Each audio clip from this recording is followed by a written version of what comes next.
Amidst chaos, a princess was wed to the crown prince. Theirs was a marriage meant to symbolize peace. The bride's name was Arsinoe Thea Neoparnas.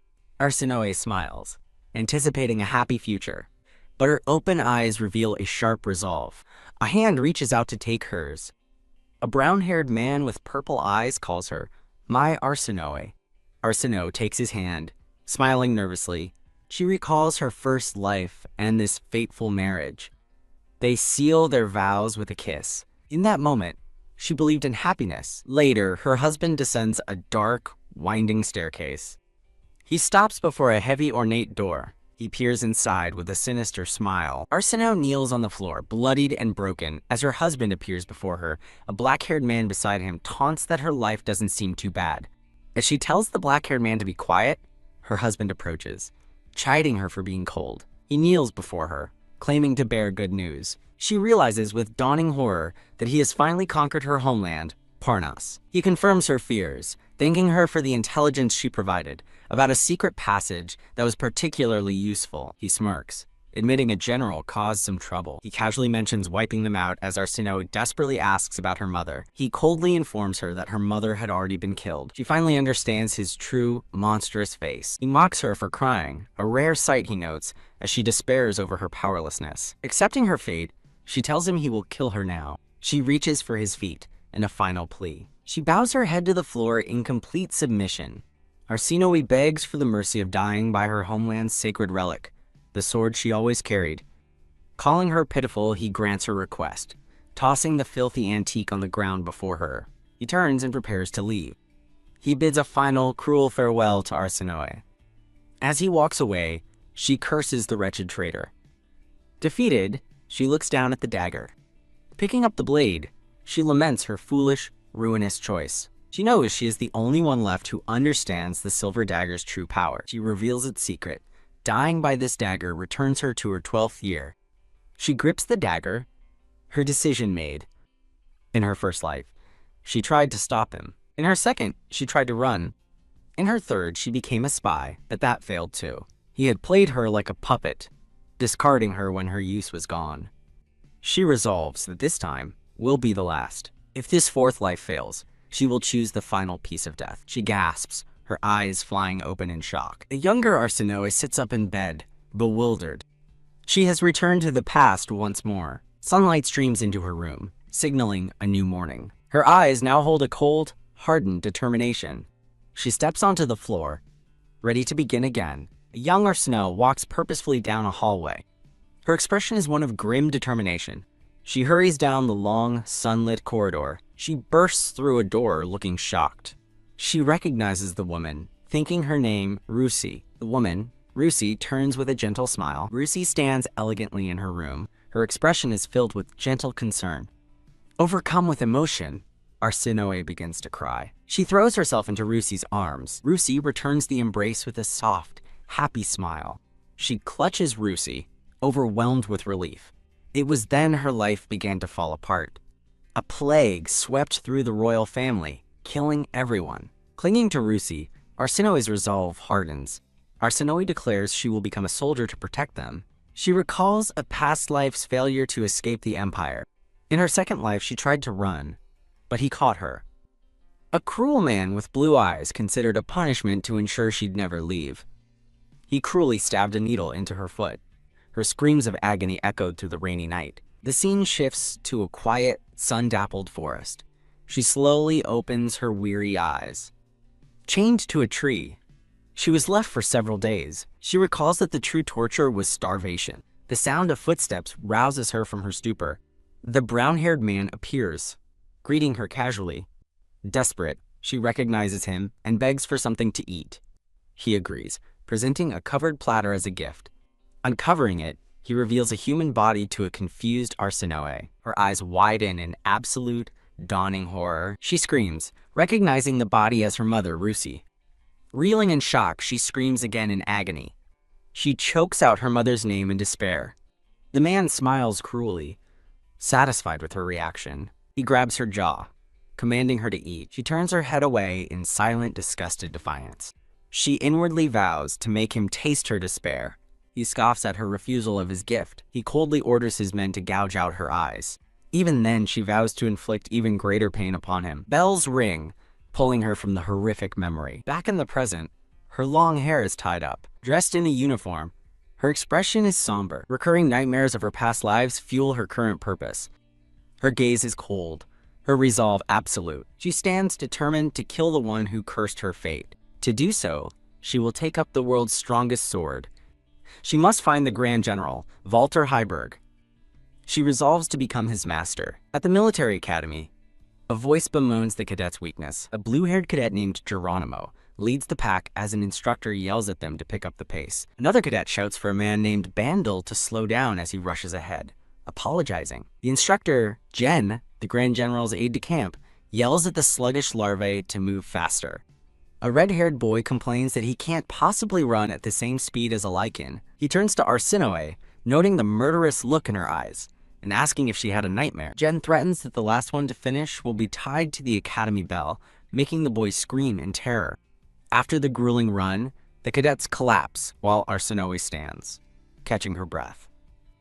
The red-haired boy lies on the ground, complaining about their wolf of a training instructor. A blue-haired cadet warns him to be quiet, reminding him of a lichen's exceptional hearing. Arsinoe overhears their conversation and smiles faintly to herself. The red-haired boy scoffs, doubting the Grand General would have a drugged-up wolf as a subordinate. He boldly bets 100 laps that he's right, but stops when a voice calls his full name, Cadet Geronimo Ras. Instructor Jen looms over Geronimo, menacingly asking what he said about being, quote, drugged up. Jen explains the drug prevents them from losing control during a full moon, where they could tear someone to shreds. He clarifies that lichens are locked up and drugged for 3 days so they don't go berserk, and Geronimo bows in apology. Jen then announces a special afternoon lecture by the Grand General, and Arsinoe's eyes widen. The cadets buzz with excitement, shocked that the legend himself is coming to speak to them. In the lecture hall, Geronimo calls for Lucy, who is Arsinoe, to join him and his friend. He asks why she's sitting alone, but she coldly tells them they are too noisy. Arsinoe ignores them, her gaze fixed on the front of the hall. The lecture hall is filled with silent, waiting cadets. The heavy double doors at the front slowly begin to open. Arsinoe looks up, her expression intent as the guest arrives. In a dark memory, Arsinoe's former husband wonders how to lure a certain man to him. He furiously grabs a bruised woman, ordering his men to drag the wretch to him by any means necessary. The prince broods, thinking that without that man, Parnas would have already fallen, negating the need for their foolish marriage. Back in the present, a heavy military boot steps into the hall. Arsinoe watches the entrance, her expression a mix of awe and resolve. A man with dark hair appears, introduced as the Invincible Commander.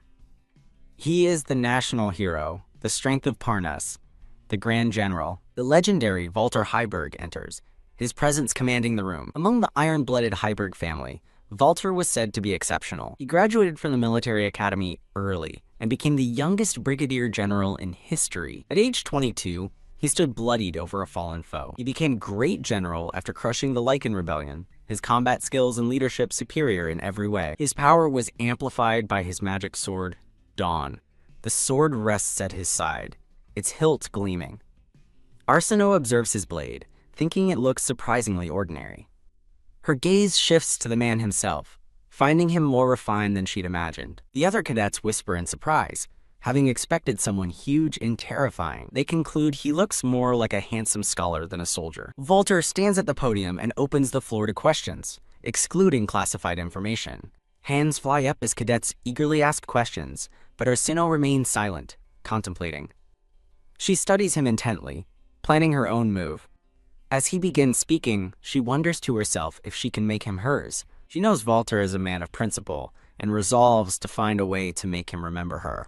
A green-haired cadet stands and asks about his lichen adjutant. While Arsinoe plans to speak with him later, the cadet presses Walter on how his lichen subordinates felt about him killing their leader. Arsinoe internally fumes, wondering who could ask such a foolish question. Walter recalls how the lichen leader, Takashin, posed as a hero while secretly inflating phantom herb prices and using berserk lichens as cannon fodder. She thinks angrily, questioning why his race matters when punishing a criminal. Her thoughts spoken aloud, Arsinoe suddenly stands, drawing the room's attention. Realizing her mistake, she freezes as the blue-haired cadet confirms she said everything out loud. Walter calmly asks how a cadet obtained classified information. Annoyed with herself, Arsinoe listens as Walter explains his soldiers knew the truth, so there was no unrest. He declares that the premise of the green-haired cadet's question was fundamentally flawed. He continues, stating that once enlisted, a soldier's only identity is that of a soldier. Walter proclaims that any threat to the kingdom, whether human or lichen, is an enemy. He concludes his lecture by reminding them of Parnassus's military law, protect all allies without discrimination, and the cadets respond with a resounding, "Yes, sir!" As the lecture ends, Arsinoe stands with purpose. She calls out to the Grand General, asking for a moment of his time. Walter gazes down at her from the podium, waiting. Leaving the lecture hall, Walter and Arsinoe walk side by side. They stop in a quiet courtyard outside the academy building. Walter turns to her with a knowing look. Shocked, Arsinoe asks if he knows who she is. He reveals he recognizes her as the princess, having heard she'd enrolled at the academy. He adds that her mother was quite worried about her. Arsinoe realizes he knows her mother and thanks him for his concern. Walter's expression turns serious as he listens. She believes he sees her as a mere 16-year-old greenhorn, unfit for real combat. She asks how many royal family members there are, and he answers that there are 10. With a confident smile, Arsinoe declares there will soon be only one. Her. She narrates that her mother is a nameless concubine, confined to the palace like a bird in a lavish cage. Walter is silent for a moment before addressing her again. Arsinoe explains she joined the academy to learn, not to remain trapped in the palace. Her expression hardens with the weight of her royal status. He asks if she truly means her words, and she confirms it without hesitation. She asks if he is loyal to the royal family, and he vows that he is, for as long as he lives. A brilliant smile spreads across her face as her plan begins to form. The glowing symbol of the royal crown appears. She expresses her desire to work with him, privately resolving to make him hers. Confused, Walter asks why she wants to work with him. Surrounded by yellow flowers, she replies sweetly that it's because he's admirable. Walter seems taken aback by her simple, direct praise. She insists that he remember her words and her face. He agrees, his gaze hinting at a distant memory. A brief flashback shows a much younger, wide-eyed Arsinoe. Bowing slightly, Walter says he will await her graduation. He turns and begins to walk away from her. Arsinoe watches him go, a satisfied smile on her face. His legendary sword, Dawn, gleams with a radiant light. The scene shifts to the academy dormitories. Arsinoe sits at her desk, looking at a formal scroll. She glances over her shoulder, her expression thoughtful. Geronimo stands at her door with his luggage, asking if she's leaving as she prepares to depart. He laments that after all their work, graduating to face this outcome feels strange. A narrative reveals that Geronimo, who dreamed of being a soldier, was forced to become his family's heir after his brother's accident. Geronimo questions why Arsinoe is returning to the palace when she was top of the class with an officer's offer. With a confident smile, she reveals she has unfinished business at the palace. She plans to flee the detached palace with her mother and hide in the north for years. Stunned, Geronimo asks if His Majesty would ever permit such a thing. He calls her the craziest person he knows. She playfully returns the sentiment. Geronimo offers his support, telling her to make it work and contact him once she's settled. She smiles warmly, promising that she will. The scene shifts to a formal court, where the stern Duke Gadel Kale is introduced. A grim narration recounts the recent deaths of the royal family, leaving only 2 princes and a power vacuum. The kingdom's powerful figures gather in a grand hall, their attention fixed on the succession crisis. As Walter Heiberg enters, the pressing question is, who will become the next king? From the assembly, a voice questions the wisdom of leaving the throne empty. A dark-haired man declares the Parnassus line broken and urges them to get to the point. Duke Kale listens with a grim, unyielding expression. A question is asked about the new candidate as Walter stands ready to speak. Walter formally nominates Arsinoe Thea Neoparnassus, the 5th princess, as the successor. Duke Kale looks annoyed, contemptuously asking who she even is. The nobles begin to murmur, gossiping about her mother's slave origins and her own unsuitability to rule. The Duke dismisses Walter's choice, calling the princess an unprepared talent. Walter challenges the council, asking if they seek a mere regent or a true new king. He pointedly reminds them of the Royal Army Service Creed's first article. The creed is recited over a scene of soldiers pledging their unwavering loyalty to the royal house of Parnassus. Their vow to protect the royal house concludes as Walter watches, his resolve firm. He turns his head as someone addresses him as Sir Heiberg. Walter leaves the tense council meeting, walking down the hall alone. He is stopped by Marchioness Vanessa Rutherford, who asks if the meeting has concluded. Vanessa notes the chaos that ensued after he left, but Walter seems unfazed. When she hints at a new dynasty, he firmly states that Duke Kale cannot become king. The Marchioness looks at him, puzzled by his definitive declaration. Walter's gaze is steady, prepared to justify his position.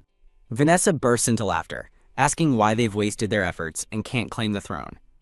Walter poses a leadership riddle: save 100 refugees or distribute 50 cattle. She questions if a king would really choose the refugees, as an image of them appears. He explains a true king finds a third way: save the refugees and give them the cattle to become farmers.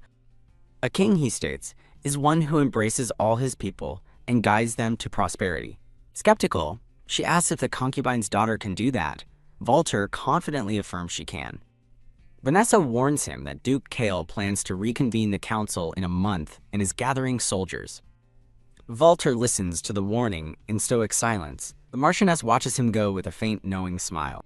Reclining, she expresses her hope that the political turmoil will end peacefully. Walking alone, Walter reflects on the recklessness of nominating someone without her consent. He recalls meeting her a year ago and wonders if she is still on the run.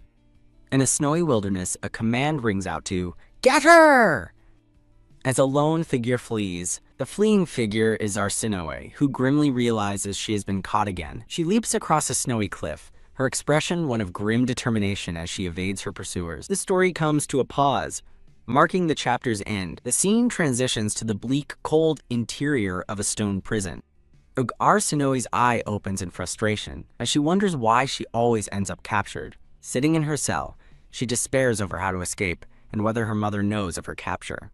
A voice yells for Arsinoe, throwing a loaf of bread into her cell for her meal as she winces from the noise. A man with a mustache stands behind bars as a voice asks why he was caught this time. A winged man claims he was helping refugees, but his companion scoffs, calling them thieves. A blonde woman asks if he profited from his actions, and he replies it was never about money. The man in the cell angrily declares that the Lycans deserve to be oppressed and die in the Empire. The woman rebukes him, arguing anyone would seek asylum if they were tormented to death. Lycans fleeing the Empire often drift to Pomnos, a land ruled by their sworn enemies, the Rafi, where they are destined to die.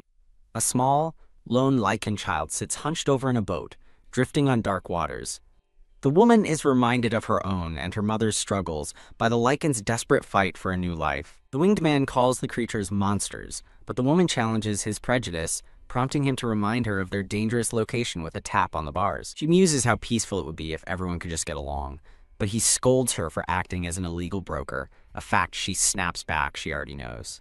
As she eats, she recalls her plan to wait for the king's death, but her acts of kindness made her famous for aiding Lycans, forcing her to consider moving. A confident step announces an arrival, and the man in the cell remarks on how quickly the visitor came. The dark-haired Grand General, Walter, appears in a brilliant light, formally greeting the shocked woman as "Your Highness." The scene shifts to a snowy village as the woman invites her guest inside, explaining her mother is at the nursery caring for Rafi children. Seated comfortably, she smiles, asking Walter if he truly traveled all the way to Pomnos just for her.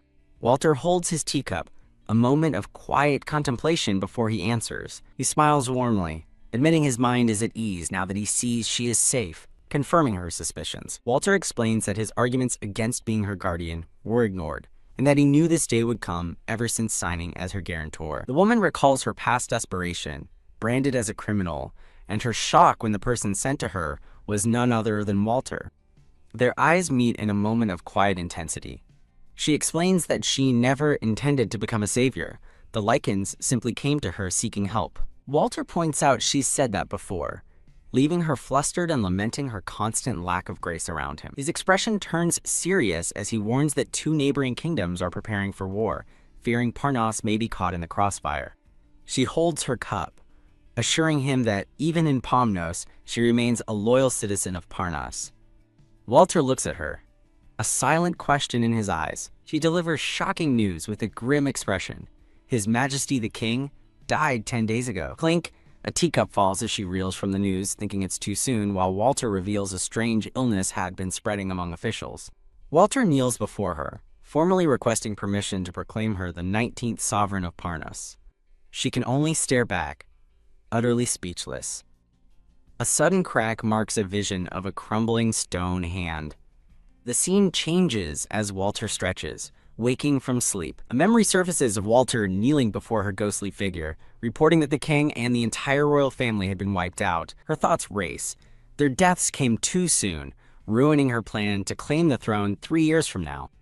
Her original strategy was to let a three-kingdom war weaken the royal authority of Parnas. She reflects that while the disease ruined her timeline for winning Walter over, she somehow made him her ally anyway, unsure whether to be pleased. Walter finishes a morning stretch. The woman greets him with a teapot, asking if he is awake, and he explains he was just splitting firewood.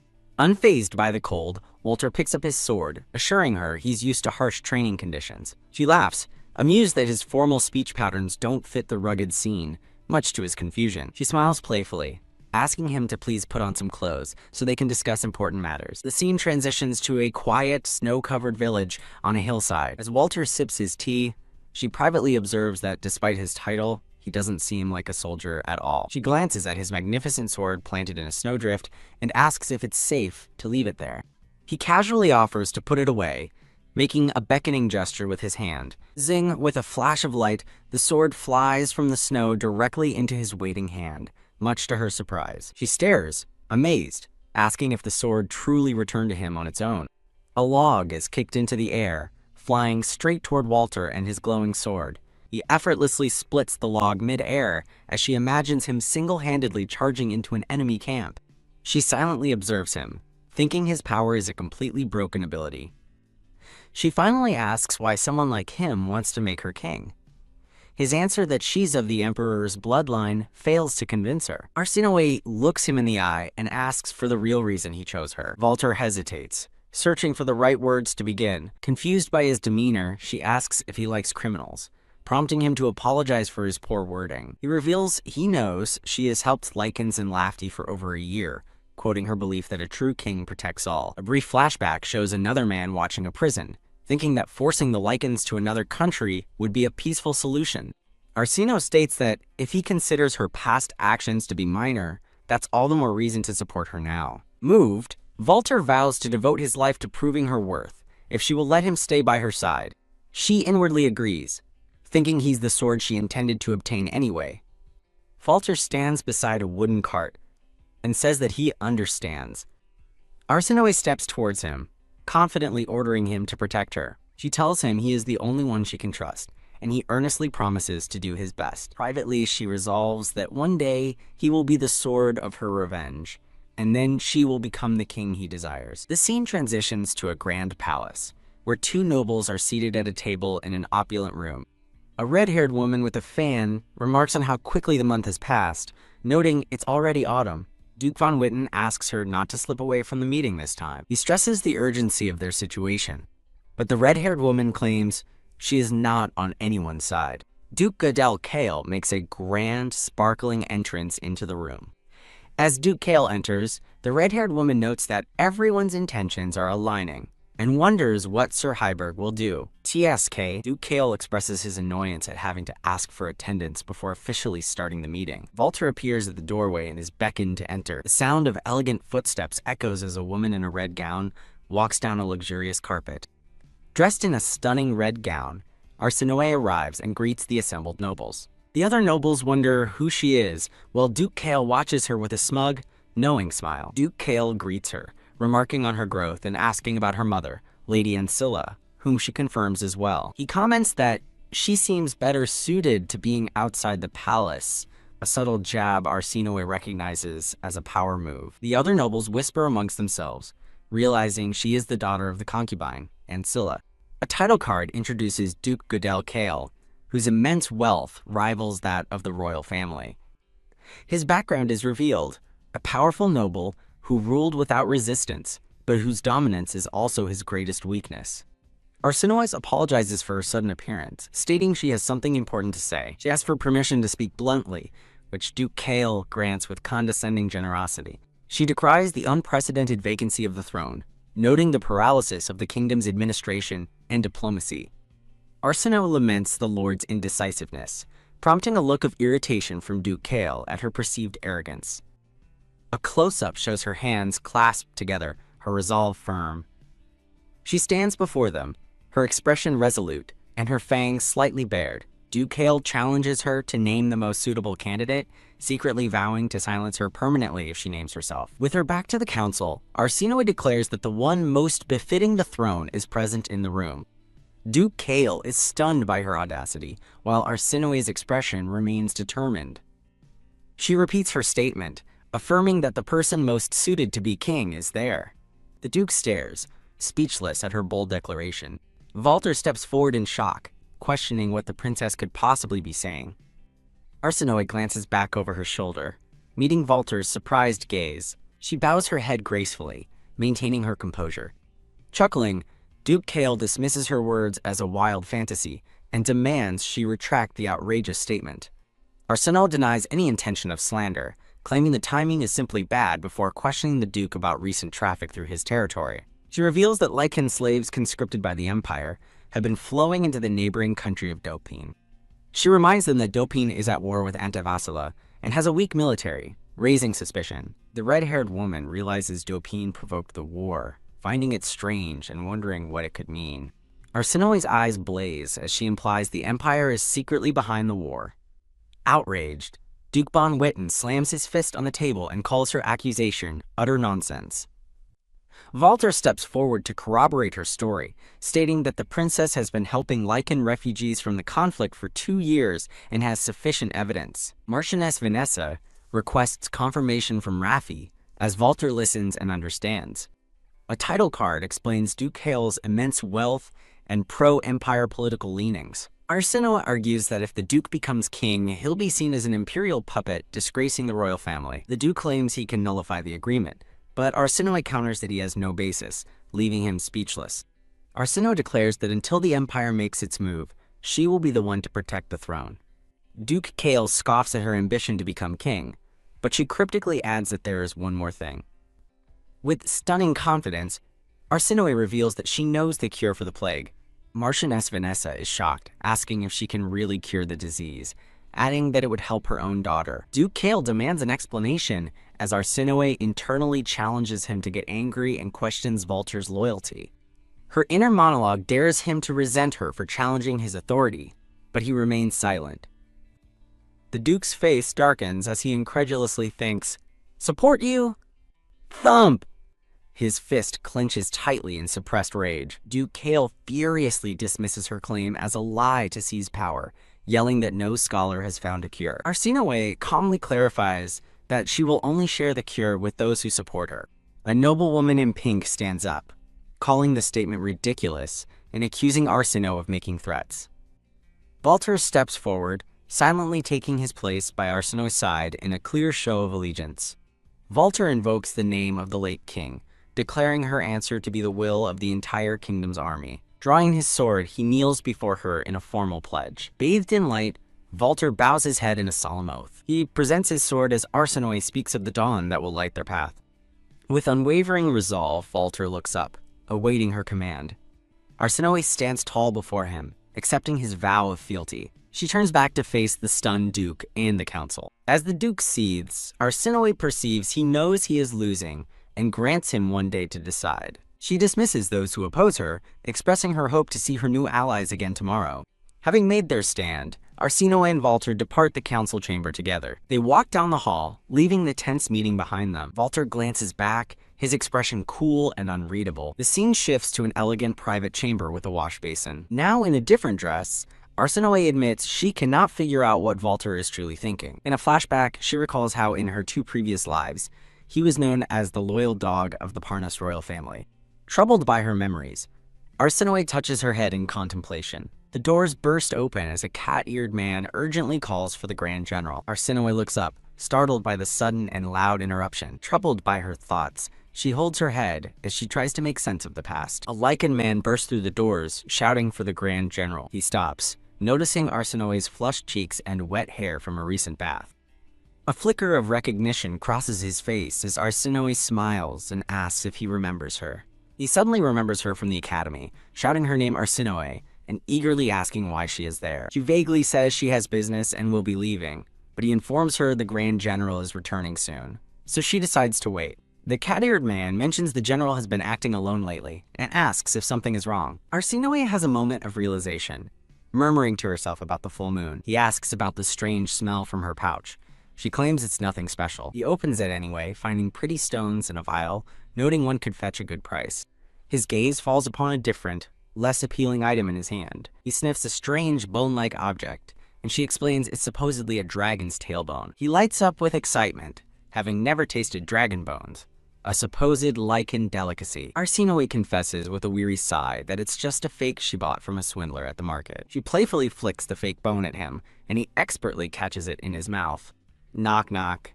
A sharp rap sounds on the chamber doors. Walter appears at the door, announcing that dinner is ready. Flash. With a stoic expression, Walter throws the cat-eared man across the room. Arsinoe thinks the throw is a bit much, as the flustered lichen formally greets a silent Walter. Walter asks if the lichen came for paperwork, then dismisses him to rest, promising to send them over. The lichen man suddenly grabs Arsinoe's arm. He advises her to give the stone she had to the Grand General. A stressed Walter apologizes for his adjutant, explaining he's still recovering from the full moon. Arsinoe dismisses the apology and asks him not to call her Your Majesty when they're alone. He stops abruptly at her request. Walter formally rejects her plea, stating he cannot commit insubordination. Arsinoe recalls her tragic past lives, rising from a concubine's daughter to a crown princess, only to die a criminal. A close-up reveals the fiery determination in her eye.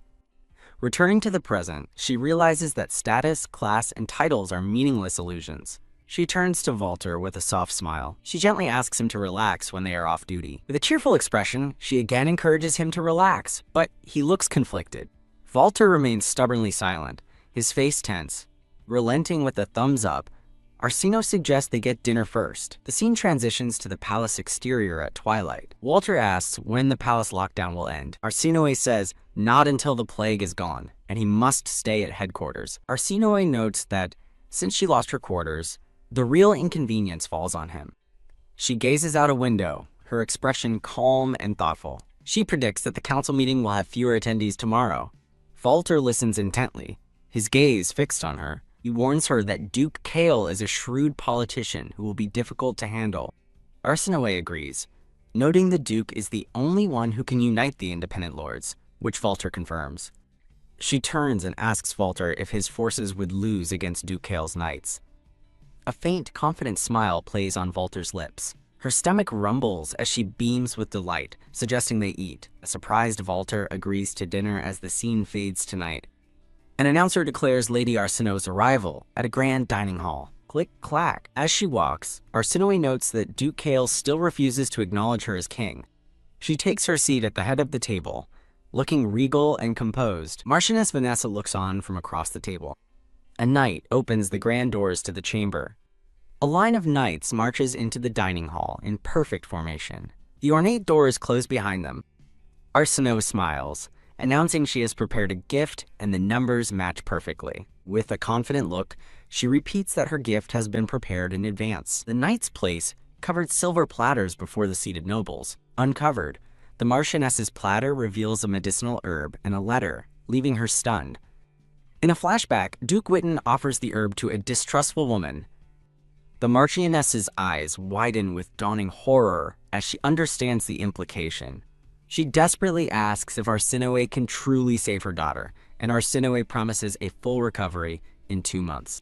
A man presents an ornate vial, holding it out over Arsinoe's gloved hand.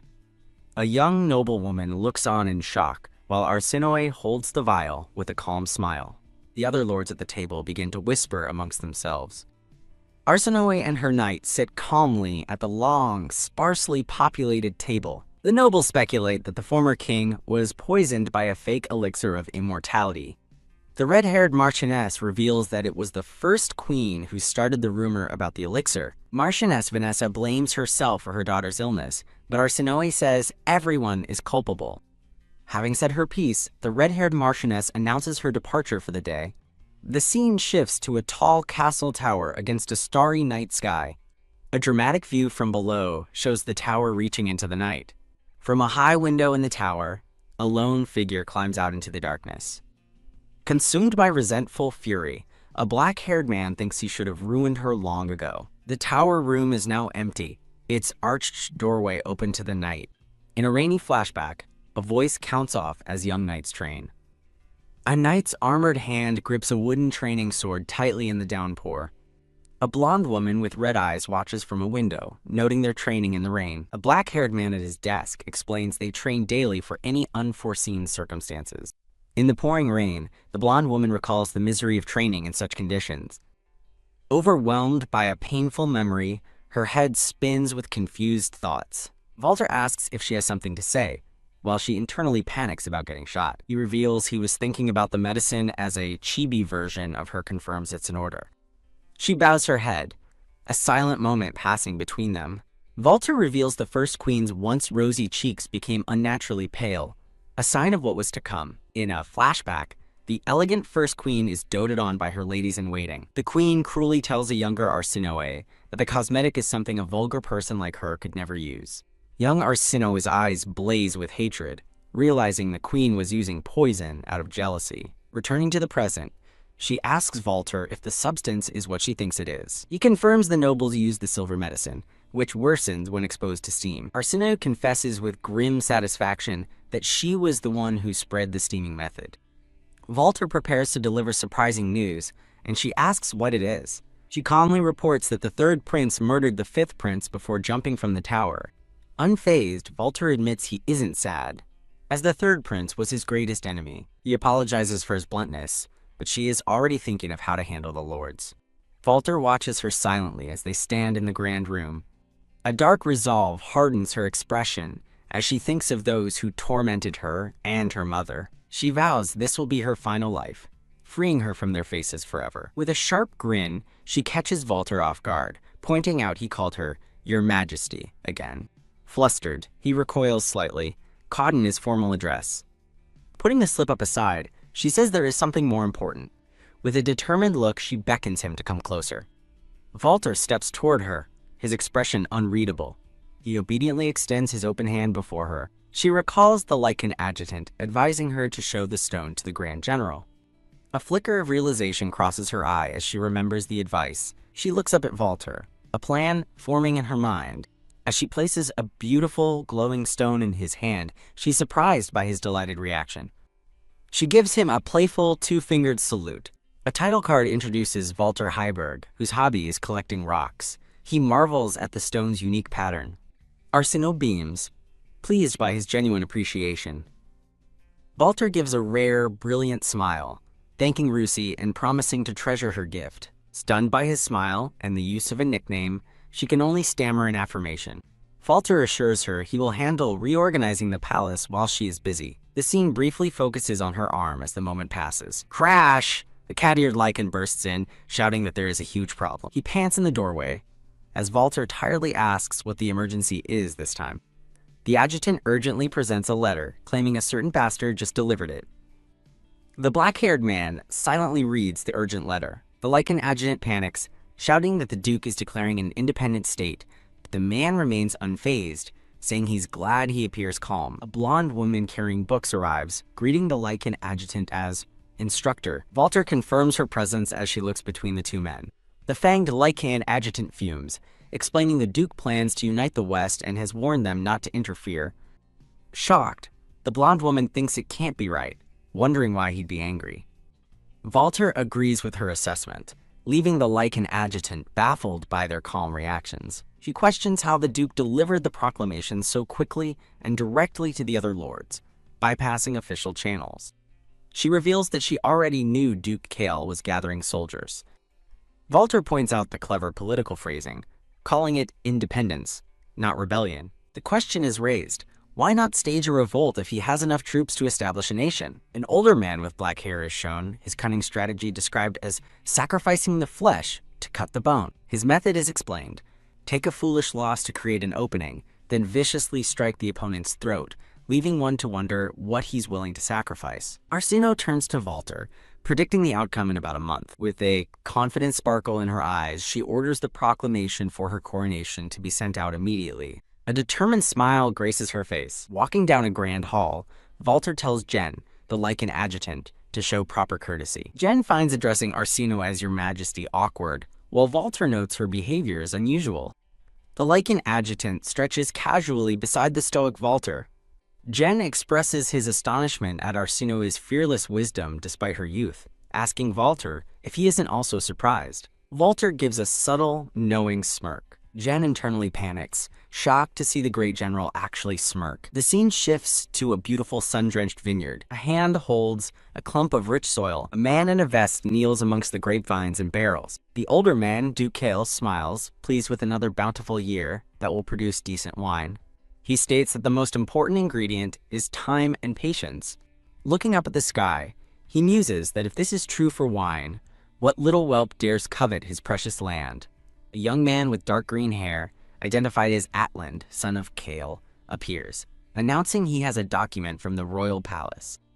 After reading the scroll, Duke Kale realizes she intends to hold her coronation immediately. Atland is shocked, recalling their plan was to lure her to their founding ceremony and take her prisoner before striking the palace. A faint, confident smile appears on Duke Kale's face. The grand doors to a throne room crack open. Arsinoe stands before the empty throne, ready for the game to begin. A promotional image shows the title art for the series. On a palace balcony at night, a voice asks if Your Majesty would like to see the audience chambers. The view reveals the grand, moonlit interior of the chamber. Arsinoe stands alone, gazing at the magnificent, glowing throne. Walter assures her the slightly messy room will be perfectly organized before her coronation. Gazing at the throne, she quietly says it looks good. In a flashback, she recalls confronting her father, the king, telling him she knew he sent assassins for her and her mother, but he died instead. She defiantly states that she was the one who returned alive. Back in the present, Walter asks if she'd like to proceed further, but she says this is enough. Her expression is calm and resolute in the moonlight. She stands alone in the center of the vast, empty hall. The scene transitions through panels of the starry night sky. The palace exterior is shown under the moonlight. Entering a lavish room, she addresses Walter as General. A person in the foreground is seen holding a book as Arsinoe and Walter enter. A white-haired man with large, feathered wings sits serenely. Walter introduces the man as Captain Wis Bomdeman, her new escort. Wis gives a slight nod, offering a formal greeting. While Walter scolds Wis for his lack of respect, Arsinoe introduces herself as the leader of the Titmouse Corps 8th Division. Walter questions if the Titmouse Corps is the Royal Guard, but Arsinoe clarifies they are a secret Lafi intelligence unit. Walter asks Wis if he's encountered one of their kind before. Wis recalls a harsh, snowy northern village, noting that humans cannot survive there. Arsinoe remarks that the southern region of Pomnos was quite livable. Wis looks to the side, slightly flustered by her comment. It's explained that the Lafi are a race of city-states, deeply attached to their hometowns. Arsinoe excitedly asks if he's serious, as Walter watches. He remembers a profitable venture selling smoked trout and malt mushrooms. Grasp. Arsinoe seizes his hand, questioning why he'd live in a remote village. Her enthusiastic energy leaves Walter momentarily speechless. A thought bubble expresses admiration for such a noble woman.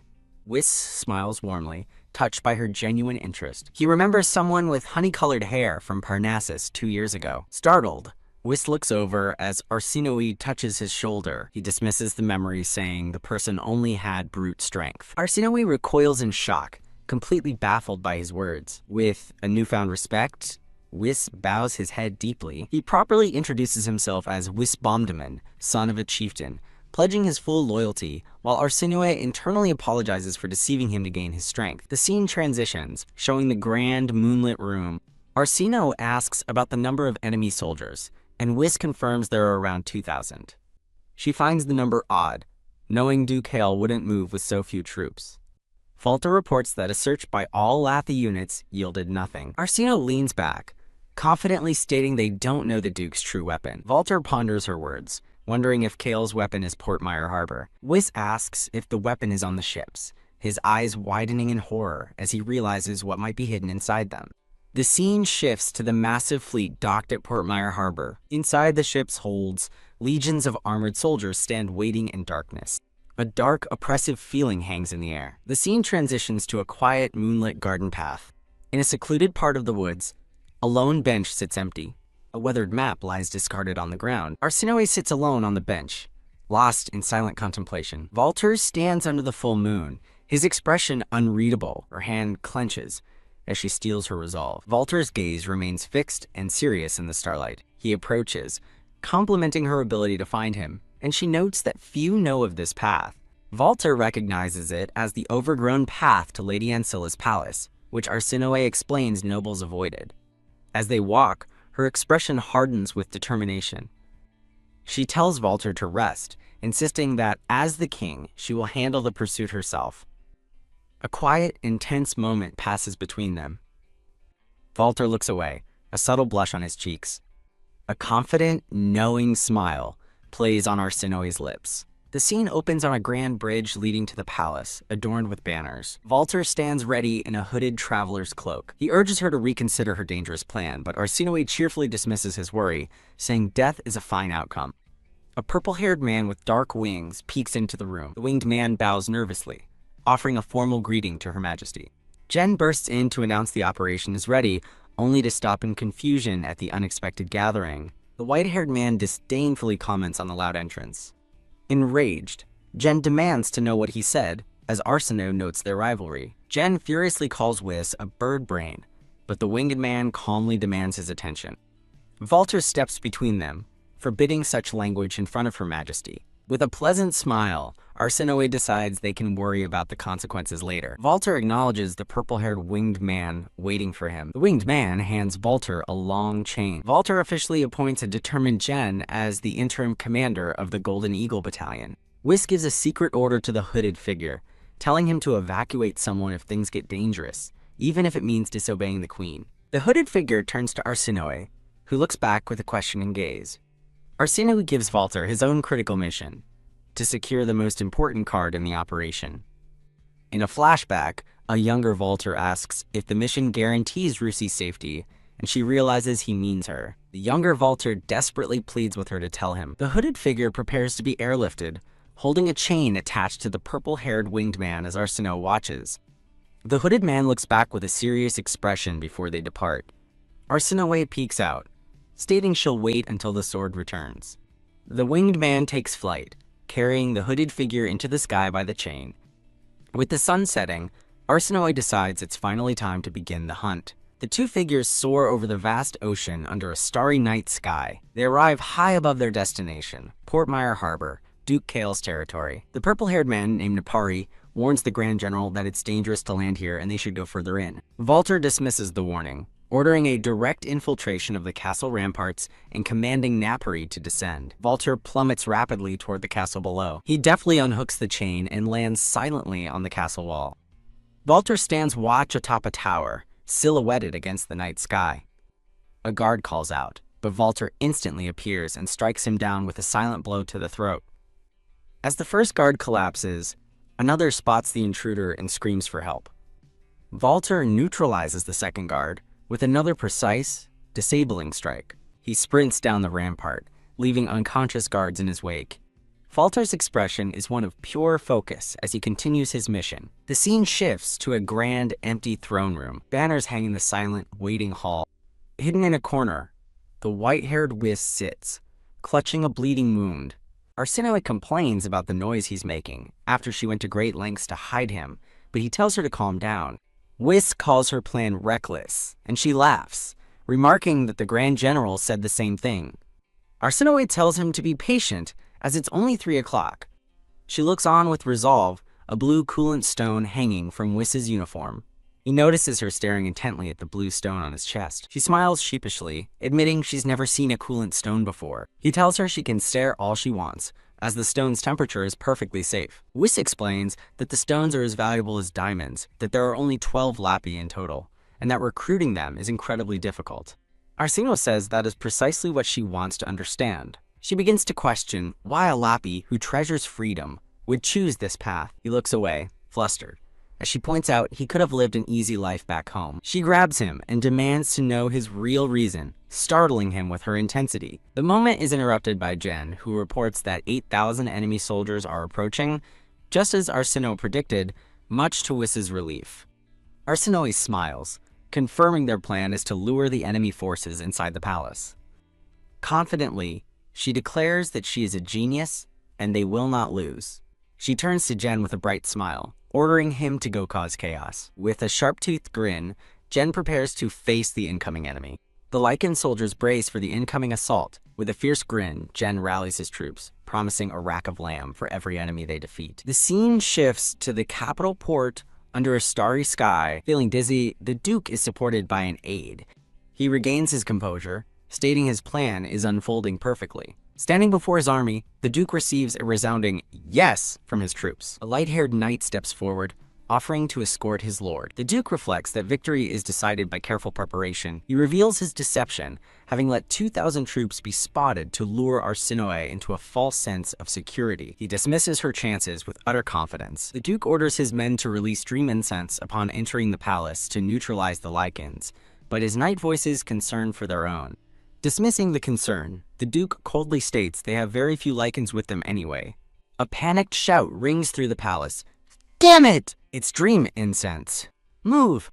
The Lycan soldiers stagger as enemy spearmen charge, screaming for their capture. Jen curses, ordering his soldiers inside to protect his majesty.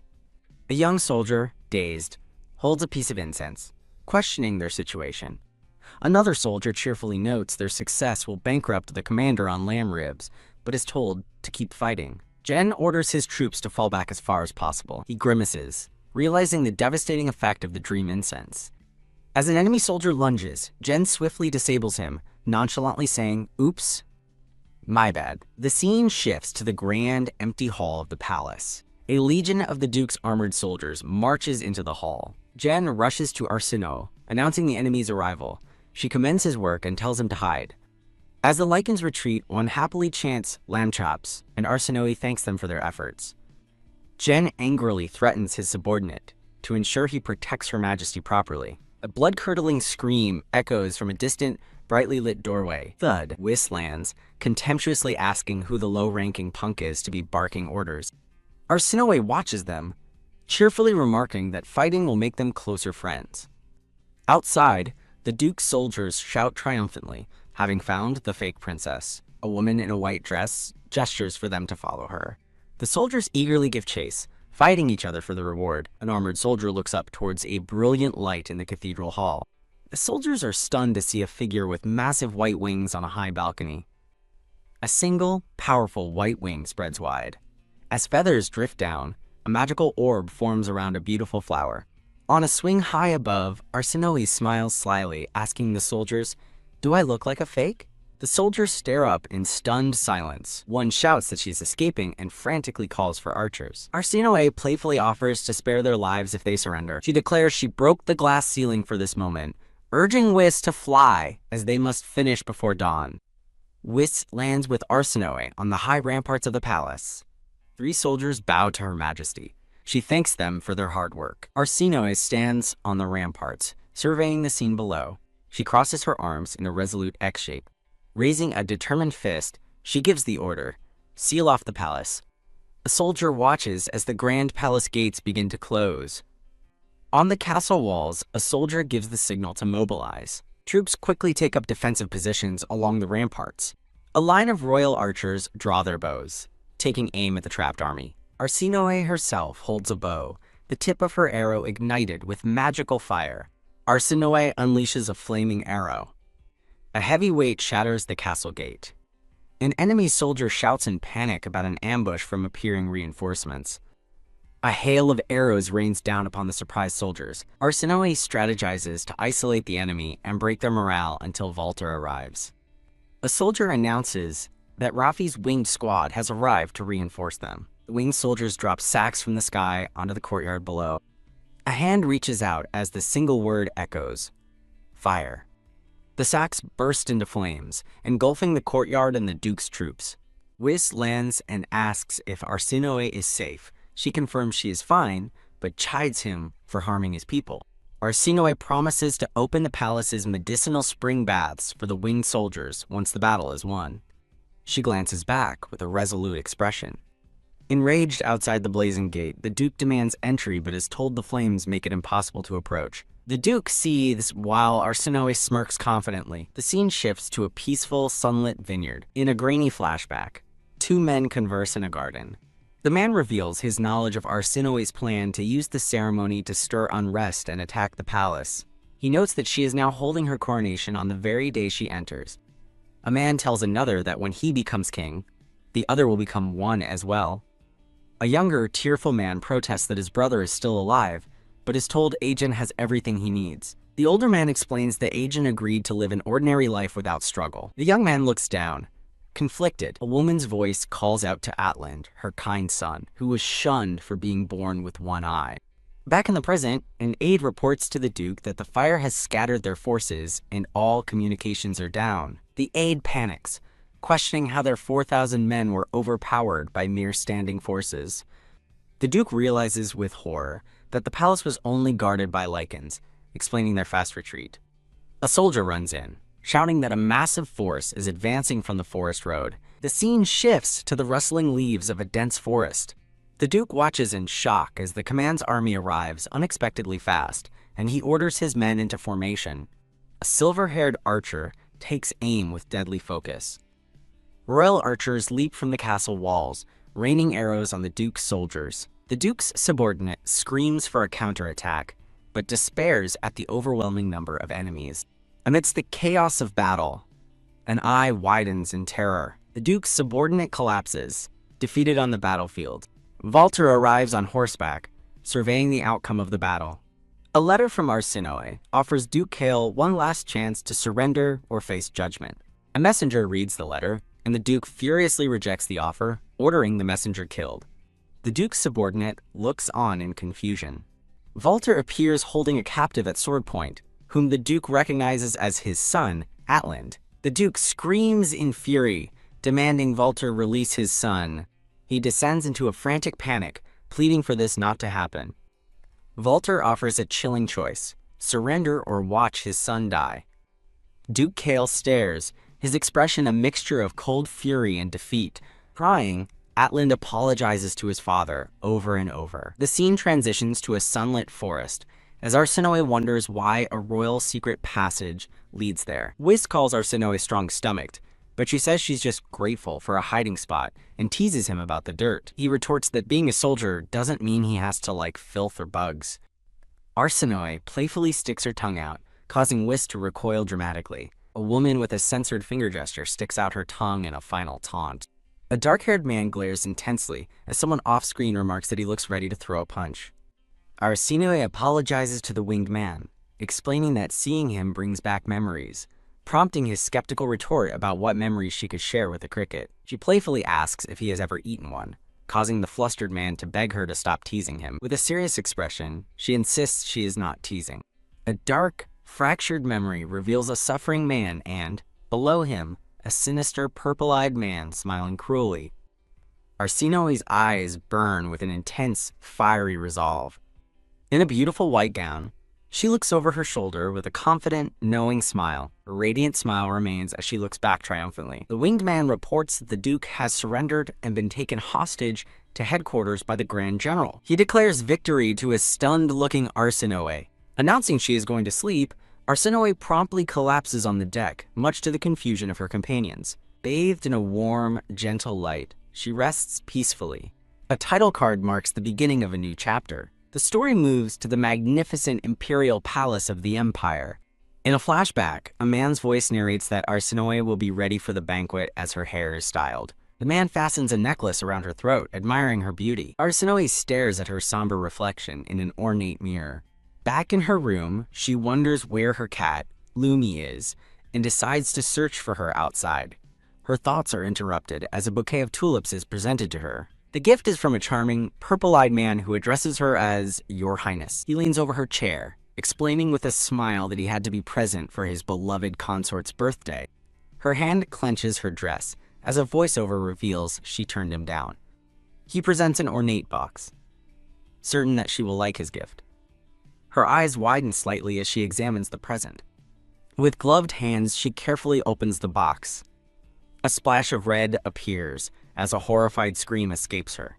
The box falls, revealing a bloody, severed cat's paw inside. The man leans back over her chair in a disturbingly unnatural pose. He smiles cruelly, calling her affection for others a waste of such beauty. Shaking with terror, Arsinoe stammers in disbelief. Leaning close, he reminds her that he only asked her to stop petting a local stray. Her mind screams for him to get his hand off of her. A bloody memory shows him dragging her away. As narration reveals, she became king. As her body sinks into a red abyss, she vows she did it all to take his head. The memory of his cruel smile lingers in the darkness. Whap! The nightmare shatters as she strikes out, cursing him. Her vision clears to reveal Walter, looking down at her with a gentle expression. Realizing it was a dream, she calls Walter's name, and he worriedly asks if she's all right, noting her pale complexion. Walter explains that they are at the residence of the House of Heiberg, as the palace is currently unusable. He informs her that they have repelled the enemy forces and successfully imprisoned Duke Kiel. Walter sits in quiet contemplation beside her. As she expresses her guilt, Walter tells her to rest, assuring her that his training allows him to function without sleep. A faint, gentle smile appears on his face. In a playful tone, Walter suggests she must be unwell, claiming she clung to him all night. A blushing Arsinoe demands to know what he's talking about, as he adds, she was in thin clothes the whole time. He leans in close to feel her forehead for a fever. His hand gently rests against her skin. He tenderly supports her as she sits up. Walter effortlessly lifts her into his arms. The scene transitions to the snowy exterior of a grand mansion. Through an ornate window, Walter is seen carrying Arsinoe through a brightly lit hall. A man leans over a woman in white, resting on a bed. A voice explains the opposing forces were common folk, backed by houses Rutherford and Rass. A man and woman stand together overlooking a sprawling city. An unseen person praises the Grand General for his impressive victory, but a note reveals he hates compliments as he responds awkwardly. The dark-haired man recalls being uneasy on his journey from the duchy. He now leans over the woman in bed, who asks him to repeat himself. The dark-haired man gazes down at her with a serious expression. She reveals she's holding a grudge against the man who gave her a jeweled box, vowing with a menacing grin to crush his skull with it. A hand grips the bedsheets tightly in agitation. The woman suddenly looks down, blushing and flustered. The dark-haired man, sitting on her bed, asks if she is feeling unwell. She looks up at him coyly, saying his promise to kill her enemy makes her want to marry him. The dark-haired man is left completely baffled by her sudden demand. The scene transitions, showing a grand, ornate set of double doors. The woman smirks to herself with a knowing look. Her thoughts reveal her work is not yet done. There are still people she must secure. A man walks into darkness, his thoughts revealing he believes only one person can kill his target and that this life will be his last. With Duke Kiel removed, the Foxes will move to seize the throne, and there are two candidates. The woman sits up in her bed, lost in thought. Feeling utterly exhausted from the ordeal, she decides she should sleep for now. A bright blue sky signals a new scene. As narration begins, most believe war. The thought continues over a view of a grand estate. The scene shifts to a vast office where the dark-haired Grand General is buried in paperwork, attended by a white-haired winged man. A hand diligently writes, as a note describes the endless post-war reports and petitions. The winged man struggles with a massive armful of scrolls, lamenting the lack of space. The winged man offers the busy Grand General some tea. The general politely refuses, not wanting to risk a spill, while someone thinks that all the carrying makes them feel like a monster. The winged man asks about the fate of Kiel, the janitor. The Grand General smirks, admitting he once thought such a sentence was too mild for a traitor. The winged man listens with a troubled expression. The punishment is revealed to be a warning. Any noble who opposes the ruler will be demoted to a custodian. A lone figure stands before a massive building, labeled as one who has fallen. The figure holds a broom. As the narration concludes, they can never again be a figure of honor. The winged man looks on, admitting to the Grand General that his previous judgment was shallow. He reminds the general of a significant decision to be made at the day's assembly. Fastening his uniform, the Grand General smiles, deciding he must go to her at once. A determined footstep marks the beginning of a journey. Arsinoe appears, now dressed in a sharp, white military uniform, walking with purpose. The scene shifts to a beautiful, sprawling palace complex. Inside, a grand hall is filled with conversing nobles. A light-haired man covers his mouth thoughtfully. A smiling, red-haired woman holds his hand, noting that someone is already preparing to rejoin society. The man suggests that His Majesty may have extended a hand to him because he was impressed. He is accused of staking his citizens' lives, but he calmly states Her Majesty guaranteed their safety, drawing scorn for believing honeyed words. The red-haired woman watches the exchange with a subtle, knowing smile. An unseen person calls the Lord narrow-minded, reminding him of the known discord between him and Duke Kale. The red-haired woman reveals she sided with Her Majesty purely to obtain medicinal supplies, wondering aloud with a sly smile what would have happened to her if the Duke had won. After the man expresses his relief, the woman feigns guilt for their success, prompting a flustered denial from him before she coolly takes her leave. As she walks away, her pleasant expression dissolves into a cold, calculating glare. A light-haired man frets, fearing he will inherit everything from the fallen Duke Keel. A door creaks open. Nobles mill about a grand hall as the assembly begins. Arsinoe and the dark-haired Grand General enter, and she commands everyone to be seated. The red-haired woman glances back, surprised to see Arsinoe in a military uniform. An unseen speaker announces the next order of business, selecting who will manage the Keel Duchy. The red-haired woman suggests entrusting the duchy to the lords, who have long managed their lands. Arsinoe listens with a neutral expression. An older nobleman, identified as Count Boubel, prepares to speak. Count Boubel proposes making the duchy a royal domain, while another wonders if Lord Whitton and Lord Rutherford are the intended candidates. The light-haired man and red-haired woman exchange tense glances as the suggestion is made. Count Boubel argues that a joint governorship is wiser, as the pirate-infested Western Sea is too much for a single lord to handle alone. The Count smiles, pleased with his seemingly sound logic. His thoughts reveal a cunning plan. Joint rule gives glory to the crown while burdening the lords, allowing the council to control them. Arsinoe accepts his fine suggestion, entrusting the two nobles with joint governance. She then stuns them by decreeing all profits will be split 50-50 with the royal family. The scene shifts to a map of the contested territory. The two nobles realize only the valuable western region with Portmire Harbor remains, and both resolve to claim it. The red-haired woman speaks first, confidently claiming the western region due to her experience with ports.